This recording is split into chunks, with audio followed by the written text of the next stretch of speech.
Rishi Sunak's elevation as Prime Minister of Britain is certainly a source of joy and pride for all Indians wherever we are. It gives us vicarious pleasure that one of our own, a person of Indian origin, could become Prime Minister of one of the great powers, once a great empire, which ruled us.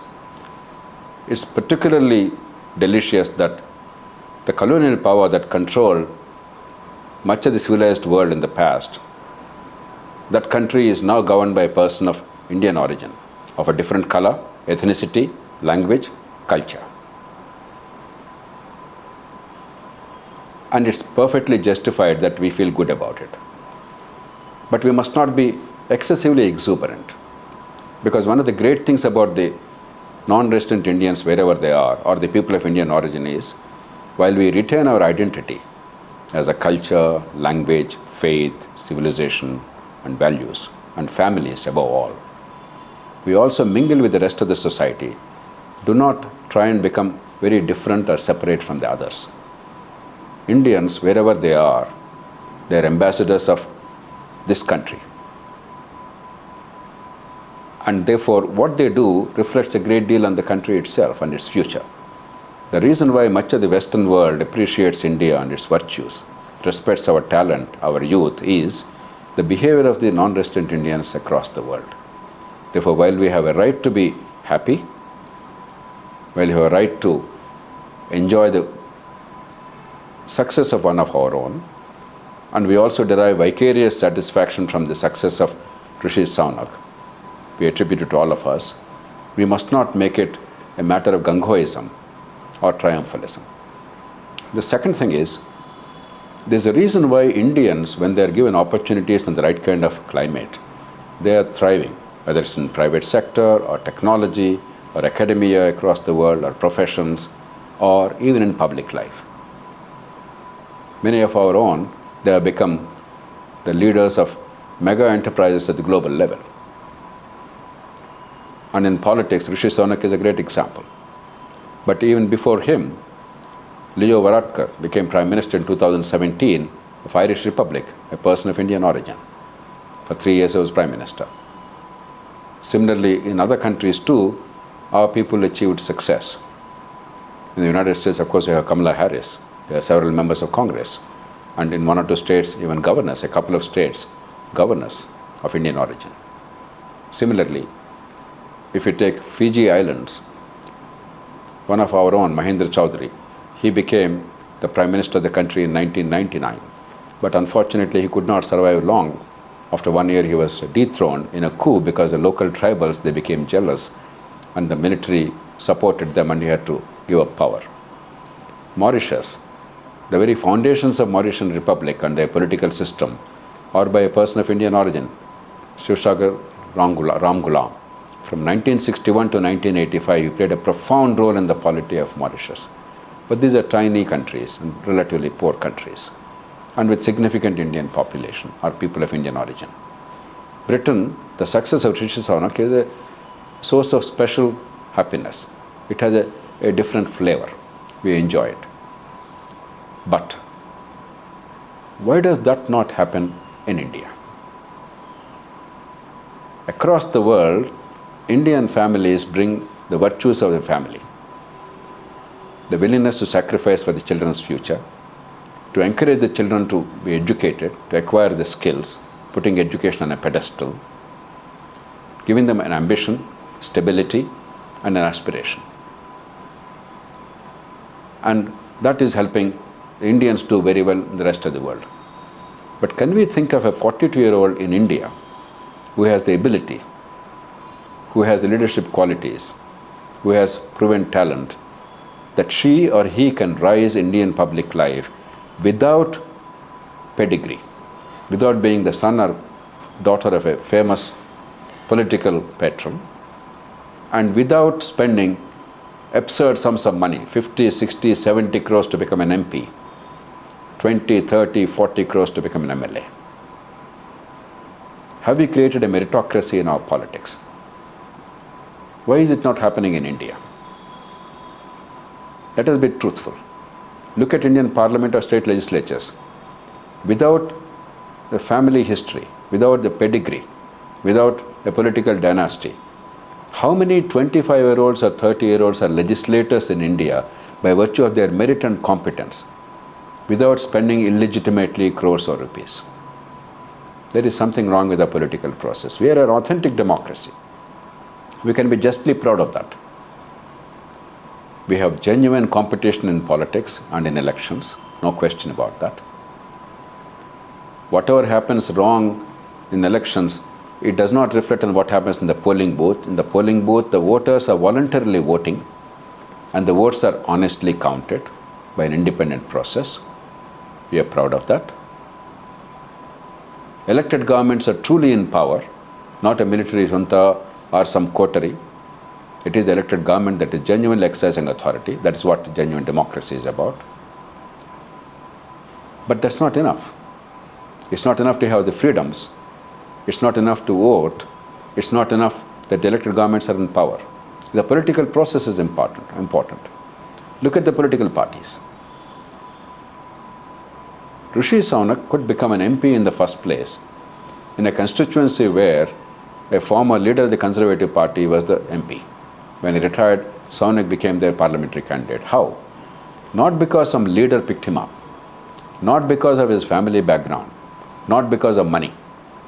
The constituency committee sat, interviewed the potential candidates, and decided that Rishi would do a good job of representing them.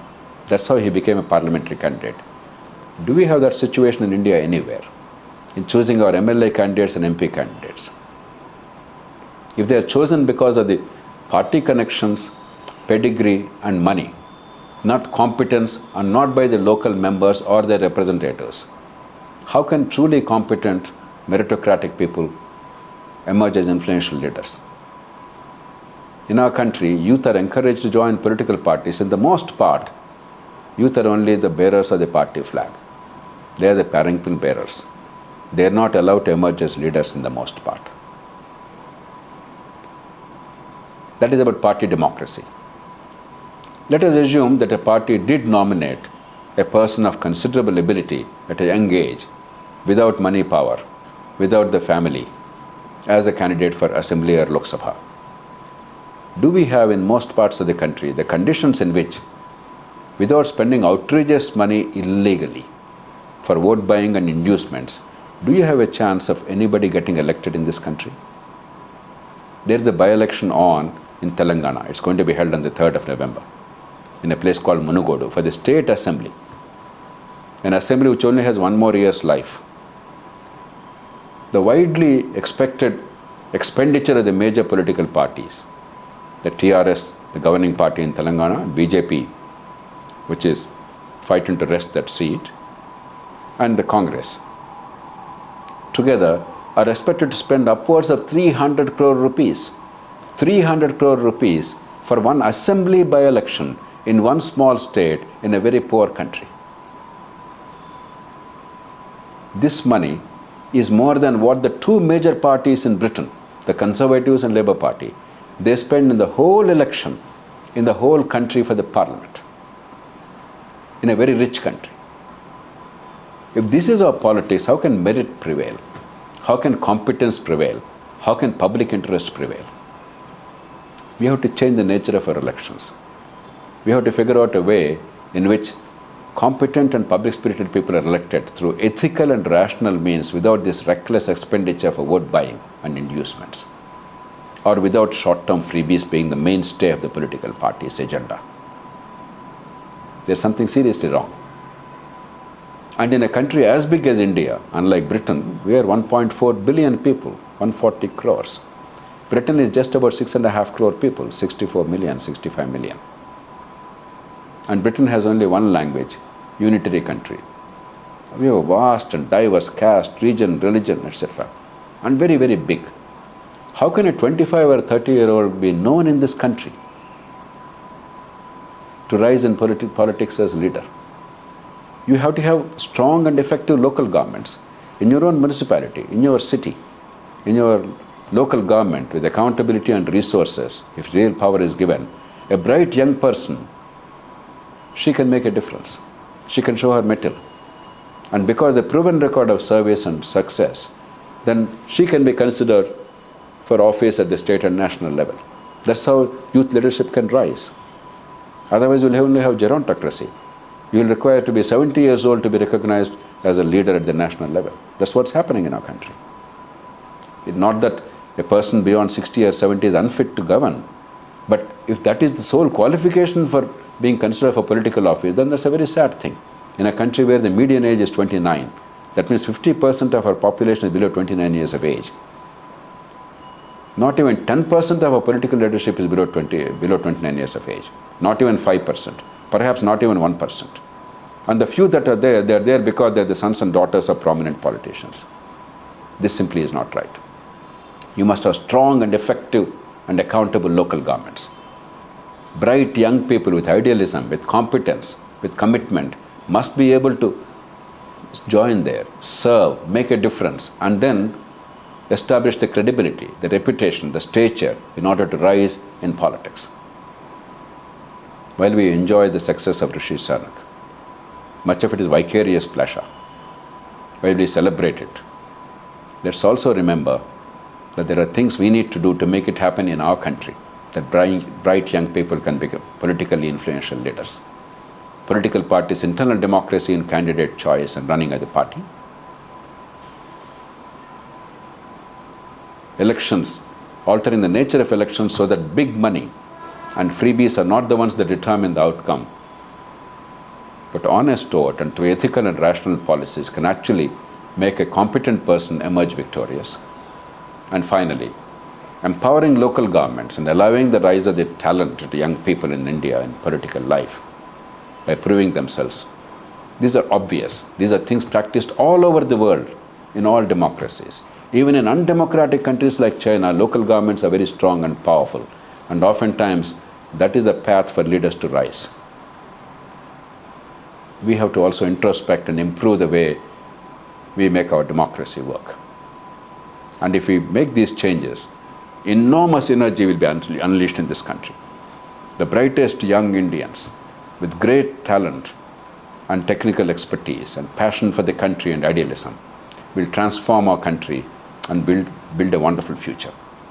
I hope we will think a little bit about this, at least today, because one of our own, at a very young age, in an alien culture, in a different religious atmosphere, in a country with a vast majority of a different race, he could make a mark and be ready to lead that country.